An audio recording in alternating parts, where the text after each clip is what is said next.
Dukung peningkatan kualitas layanan Stiba TV dengan berdonasi ke nomor rekening 7171713069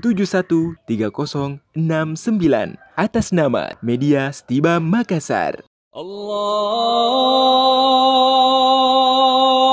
Akbar, Allahu Akbar.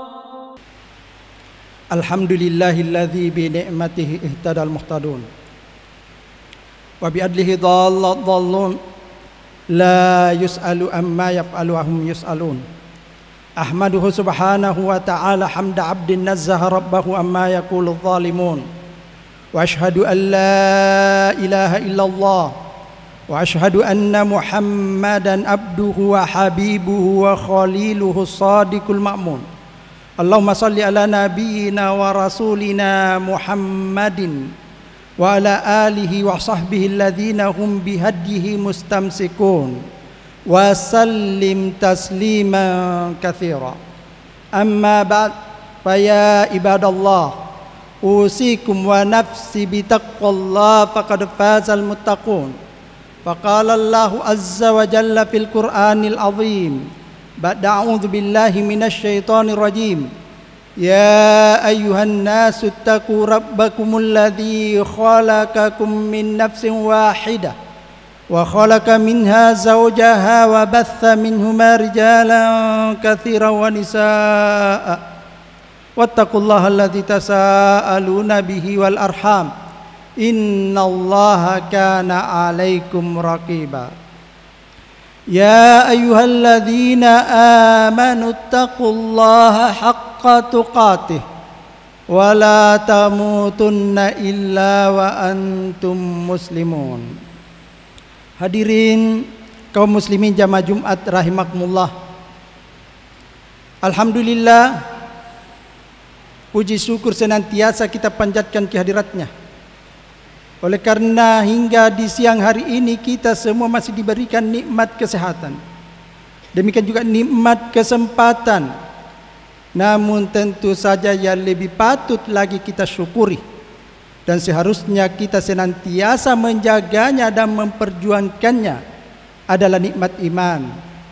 Karena seandainya pun kita diberikan kesehatan dan kesempatan, namun bila iman ini mengalami penurunan, terkadang yang namanya ibadah-ibadah yang ringan, demikian juga perbuatan-perbuatan baik yang mudah, terasa berat untuk kita laksanakan. Padahal itu semuanya merupakan amalan-amalan yang kelak akan mengantarkan kita hidup bahagia dunia dan akhirat. Dan tak lupa pula memperbanyak salam dan salawat atas junjungan Nabi kita Muhammad sallallahu alaihi wasallam, Nabi pembawa rahmat, Nabi sebagaimana diabadikan di dalam Al-Quran. Wa ma arsalnaka illa rahmatan lil alamin. Dan tidaklah kami mengutus engkau wahai Muhammad melainkan sebagai rahmat bagi alam semesta. Ikhwani fillah rahimakumullah. Hidup di dunia ini ibarat perjalanan yang memakan waktu dan cukup panjang, sehingga selain mempersiapkan bekal yang memadai, kendaraan hidup kita pun harus kita persiapkan dengan sebaik-baiknya, terutama lampu ataupun pencerahannya. Kenapa? Karena boleh jadi dalam perjalanan ini kita melewati jalan yang berliku-liku, jalan yang terjal dan menanjak. Dan di saat bersamaan kegelapan malam pun tiba. Tentu saja dalam kondisi seperti itu kita tidak akan mampu berbuat apa-apa kecuali dengan menyalakan lampu kendaraan kita agar di kegelapan malam tersebut kita bisa melanjutkan perjalanan dengan normal.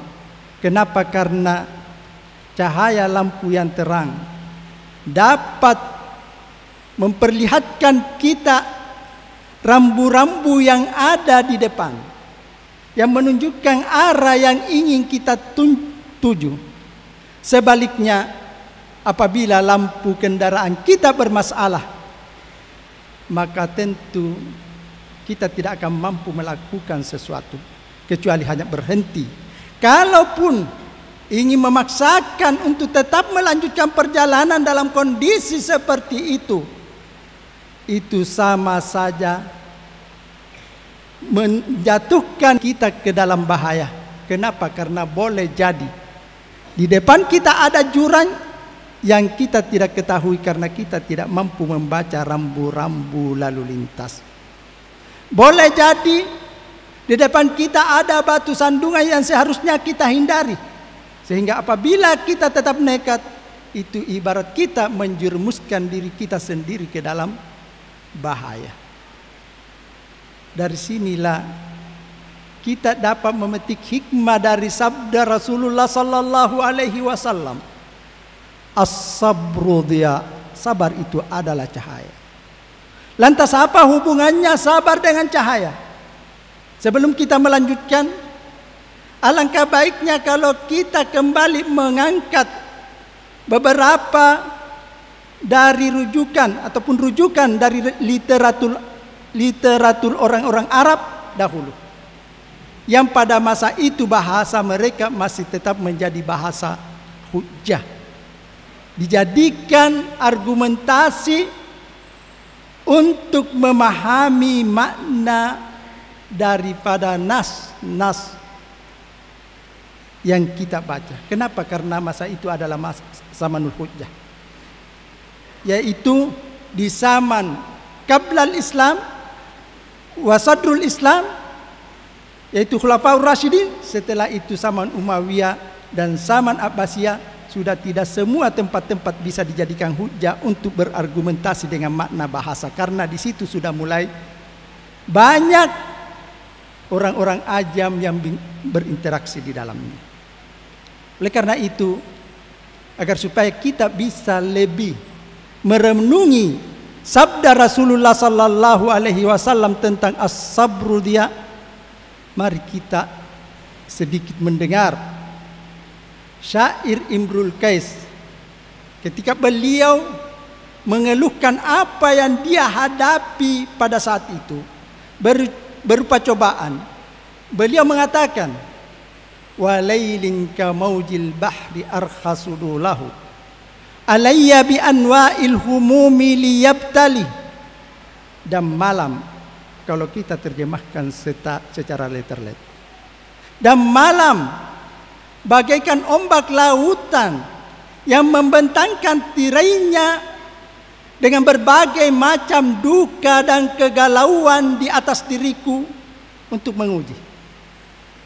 Kalau kita kembali kepada literatur Arab, maka kita banyak mendapati bahwa orang-orang Arab dahulu ketika berbicara tentang kegelapan, ketika berbicara tentang malam, kadang dia menggunakan kata kinayah, yaitu kata kiasan yang berarti musibah.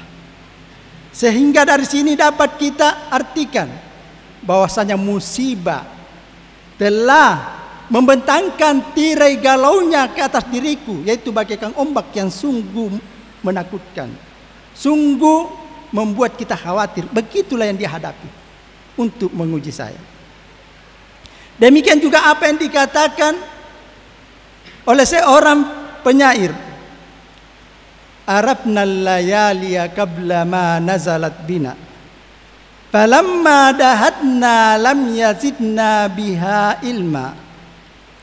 Kami telah mengenal al-layali, kegelapan-kegelapan malam-malam, yang berarti kami telah mengenal musibah-musibah, sehingga apabila musibah datang itu kami tidak perlu lagi galau. Kenapa? Karena kami sudah mempersiapkan diri kami.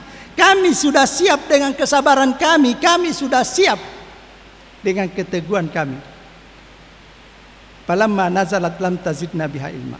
Sehingga ketika turun, ketika datang, tidak bertambah lagi ilmu tentang hal tersebut. Kenapa? Karena kami sudah mengilmui dan sudah mempersiapkan diri terhadap itu. Dari sini dapat kita petik dari hikmah Rasulullah sallallahu alaihi wasallam.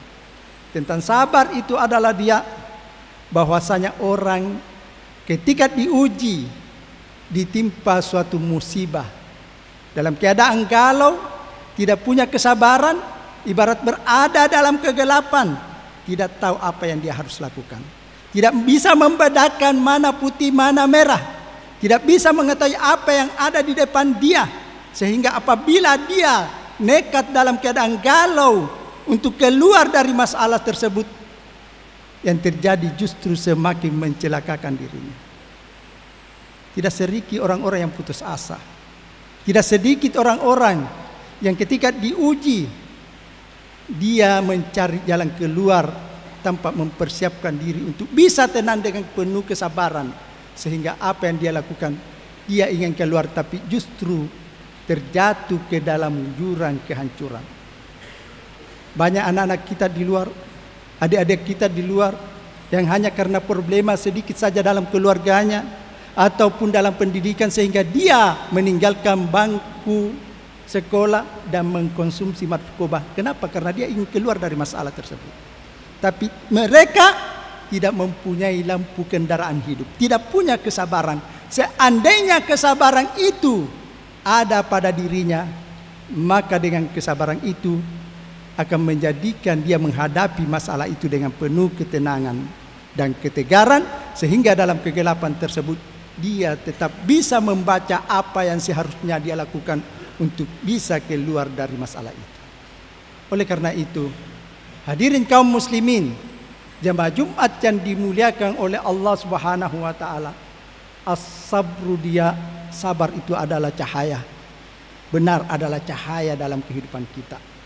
Karena selama kita berada di dunia ini, pasti kita akan menghadapi suatu masalah-masalah yang meskipun kita tidak menginginkan, jika itu sudah merupakan ketetapan Allah Subhanahu wa taala, pasti akan terjadi. Sebagaimana malam jika datang tidak akan mungkin kita bisa jadikan siang, dan di saat tidak ada matahari kita masih bisa mendapatkan solusi dengan lampu kendaraan hidup kita untuk menembus kegelapan tersebut hingga sampai ke tempat tujuan. Demikian juga kesabaran itu.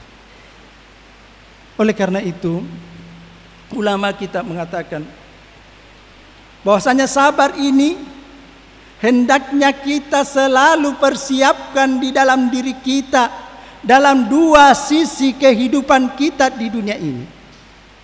Yang pertama adalah tabiat daripada dunia itu sendiri. Dunia ini adalah tempat ujian.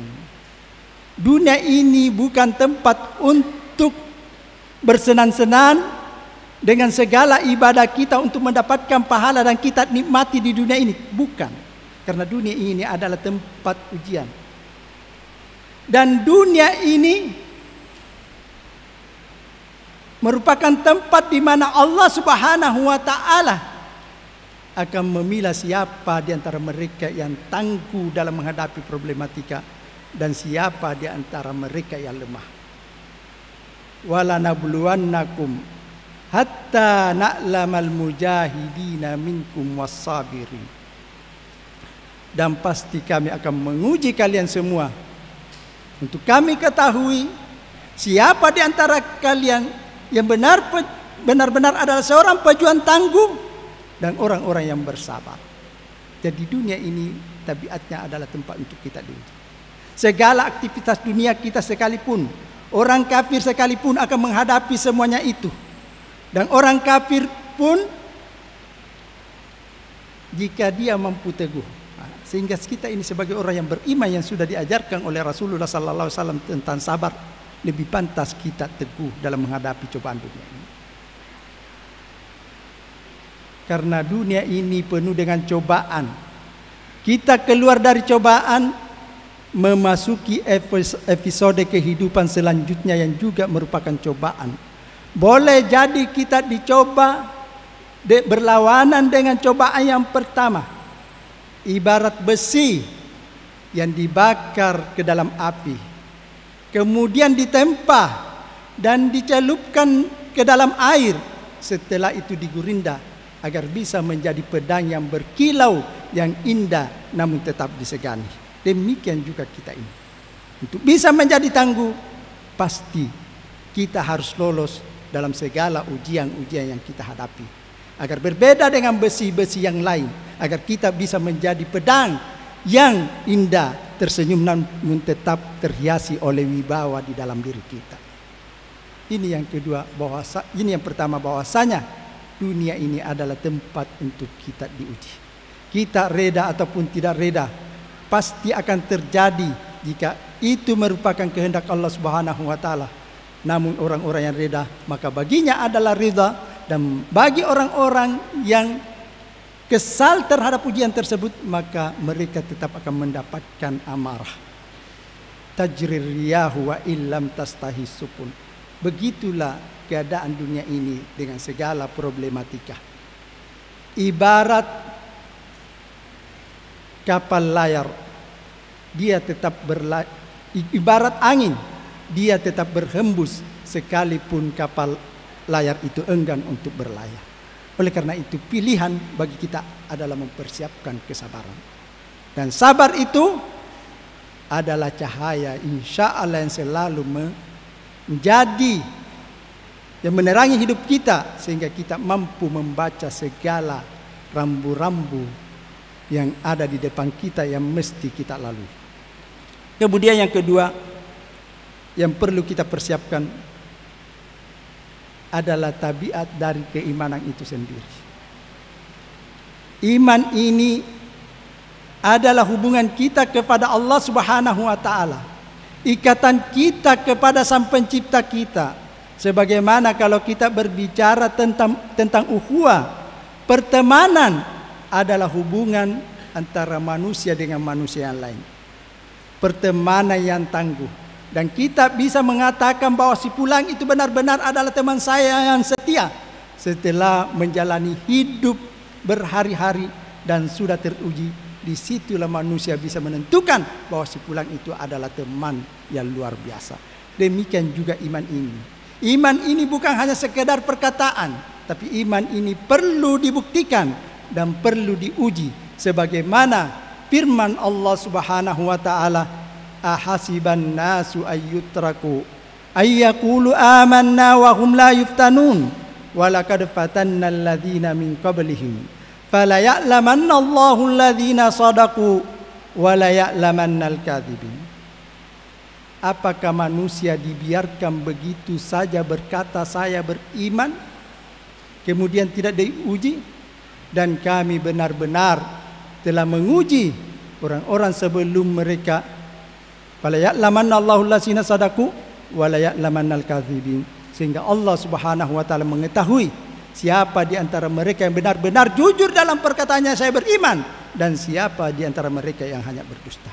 Oleh karena itu, hadirin kaum muslimin, jamaah Jumat yang dimuliakan oleh Allah Subhanahu wa taala, saya nasihatkan terutama kepada diri saya, bila dalam mendekatkan diri kepada Allah Subhanahu wa taala, bila dalam berdakwah, bila dalam menuntut ilmu, semakin kita tadarruk kepada Allah Subhanahu wa taala, semakin menangis di hadapan Allah Subhanahu wa taala, cobaan tak kunjung juga datang, yakinlah bahwasanya Allah Subhanahu wa taala ingin menjadikan kita semakin dekat kepadanya. Yakinlah bahwasanya jika kita tetap istiqamah dalam ibadah kita, itulah yang menjadikan iman kita sebagai hakikatul iman, yaitu iman yang sangat kokoh di dalam hati kita, yang tidak mungkin goyah lagi, dan kita buktikan dengan perkataan dan perbuatan. Oleh karena itu, saya ingatkan sekali lagi terutama kepada diri saya, apapun yang kita hadapi, jangan kita pernah berputus asa. Jangan kita pernah mengatakan bahwa saya sudah menempuh jalan-jalan ibadah kepada Allah Subhanahu wa taala, namun ternyata cobaan itu belum juga cukup. Itu pertanda bahwa kita ingin diuji keimanan kita.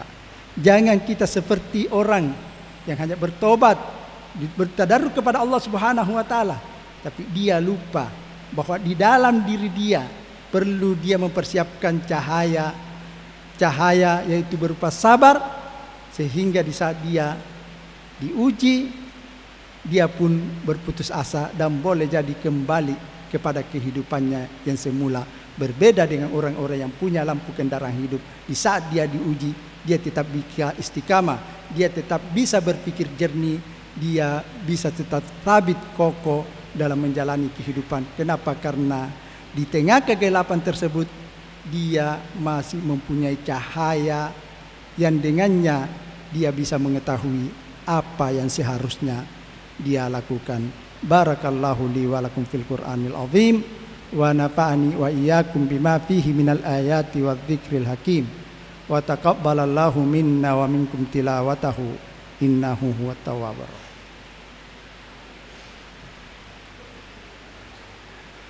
Alhamdulillahirabbil alamin. Wassalatu wassalamu ala man la nabiyya ba'dah wa ala alihi wa sahbihi ajma'in. Amma ba'd fa ya ayuhan nas ittaqullah wa bataghu ridwana wakshaw batshahu hafu sultanah wasta'iddu li yawmin tazillu fihi alqadam yawma la yanfa'u malun wala banun illa man atallaha biqalbin salim. Ikhwani fillah rahimakumullah. Perlu sedikit saya angkat dua contoh tentang orang yang menghadapi rintangan dalam kehidupan di dunia ini.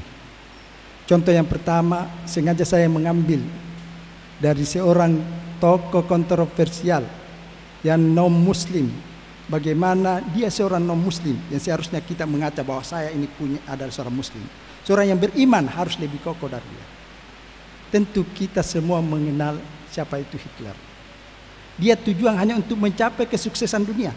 Cobaan tetap ada, siapapun dia, orang kafir sekalipun. Dan yang bisa sukses hanyalah orang-orang yang teguh.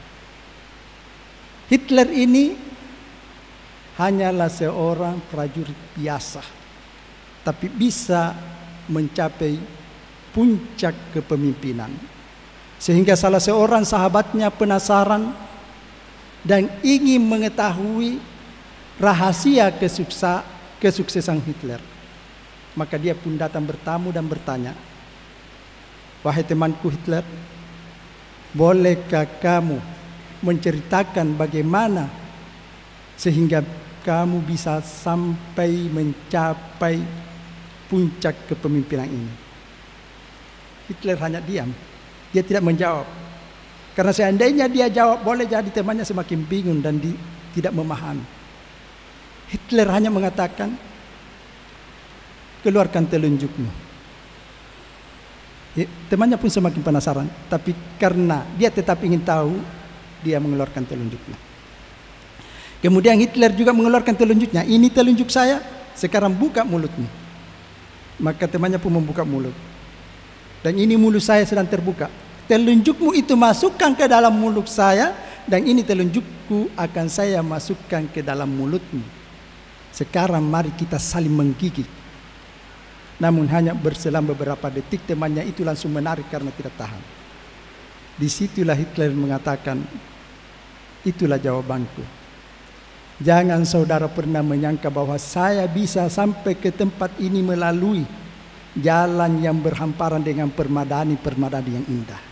Saya bisa sampai ke tempat ini setelah melalui jalan yang terjal, berbagai macam rintangan, dan boleh jadi nyawa saya akan menjadi taruhannya. Tapi saya lebih tangguh dengan segala pesaing-pesaing saya, sehingga sayalah yang keluar sebagai pemenang." Ini yang berkaitan dengan dunia, pasti akan mendapatkan rintangan. Kemudian berkaitan dengan ujian keimanan, kita semua tentu tahu sejarah Salman Al-Farisi, seorang anak bangsawan yang dihormati di negerinya. Setelah dia beriman, mencari kebenaran, dia mencari kebenaran kemana-mana, meninggalkan agama nenek moyangnya yaitu Majusi. Karena dalam mencari kebenaran tersebut, dia mendapatkan berbagai macam cobaan. Dari rahib ke rahib yang lain, yaitu rahib yang menyimpan dan menipu masyarakat, dari rahib ke rahib yang lain, hingga terakhir rahib yang dapat dipercaya. Disitulah rahib itu menunjukkan di saat ajalnya mendekati untuk kematian, dia pun menunjukkan, tapi jangan kamu bersedih. Ya, karena setiap rahib itu akan meninggal, dia selalu bertanya, kemana lagi saya harus berguru? Maka rahib ini, karena rahib ini masih memegang kitabnya yang asli, sehingga dia tahu bahwa akan datang seorang nabi. Maka dia pun mengatakan, janganlah kamu pergi. Pergilah ke kota Yasrib, karena di situ akan datang seorang nabi dan di situ kamu akan bertemu dan kamu bisa berguru kepadanya. Namun jalan untuk bisa bertemu dengan orang yang paling mulia di dunia ini ternyata tak semudah yang dibayangkan. Dia dalam perjalanannya tersebut ketika ingin ke kota Yasrib bertemu dengan seorang kafilah, dan ternyata kafilah itu ada keinginan untuk menjual dia sebagai budak, dan itu terjadi. Dia pun dijual sebagai budak. Coba lihat, seorang bangsawan yang dihormati dan disanjung-sanjung di negerinya menjadi seorang budak yang hina, tapi namun dengan keteguhan dan kesabarannya sehingga Allah Subhanahu wa taala mempertemukan dengan seorang yang paling mulia di dunia ini, yaitu harapannya, cita-citanya yang dia inginkan, yaitu Rasulullah sallallahu alaihi wasallam. Oleh karena itu, abna'i tullab al-akhas, jangan pernah berputus asa dengan segala cobaan. Yakinlah, insya Allah dengan keteguhan kita dan ikhtiar kita, kesabaran kita, insya Allah semoga cita-cita yang kita inginkan akan tercapai. Allahumma salli ala Muhammad wa ala ali Muhammad kama sallaita ala Ibrahim wa ala ali Ibrahim innaka Hamidum Majid. Allahumma barik ala Muhammad wa ala ali Muhammad kama barakta ala Ibrahim wa ala ali Ibrahim innaka Hamidum Majid. Allahumma ighfir lil muslimina wal muslimat wal mu'minina wal mu'minat al ahya'i minhum wal amwat innaka sami'un qaribun mujibud da'wat wa qadiyal hajat. Allahumma aslih lana dinana alladhi huwa ismatu umurina waslih lana dunyana allati fiha ma'ashuna waslih lana akhiratana allati fiha ma'aduna waj'alil hayata ziyadatan lana fi kulli khair waj'alil mauta rahatan lana min kulli syarr. Allahumma ihfazna bil islami qa'imin wahfazna bil islami qa'idin wahfazna bil islami raqidin wa la tushammit bina a'daan wa la husada. Rabbana la tuzigh qulubana ba'da idh hadaitana wa hab lana min ladunka rahmatan innaka antal wahhab. Rabbana atina fid dunya hasanah wa fil akhirati hasanatan wa qina adzabannar. Wa sallallahu ala nabiyyina wa rasulina Muhammadin wa ala alihi wa sahbihi ajma'in. Subhana rabbika rabbil izzati amma yasifun wa salamun alal mursalin walhamdulillahi rabbil alamin.